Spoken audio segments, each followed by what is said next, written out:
జిల్లా వ్యాప్తంగా వారం రోజులుగా ఎడతెరిపి లేకుండా వర్షాలు కురిసి తగ్గడం, రాత్రి నుంచి కురుస్తున్న వర్షం వల్ల వాతావరణంలో మార్పులు సంభవించి పారిశుద్ధ్యం పేరుకుపోవడంతో భద్రాద్రి కొత్తగూడెం జిల్లా అశ్వారావుపేట నియోజకవర్గంలోని గ్రామాలు, పట్టణాల్లో సీజనల్ వ్యాధులు విజృంభిస్తున్నాయి.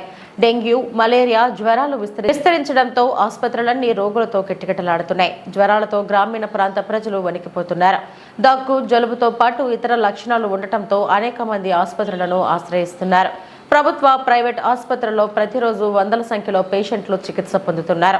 అశ్వారావుపేట పీహెచ్సీ ఓపీల్లో రోజుకి వందల సంఖ్యలో జ్వర పీడితులు వస్తున్నారు.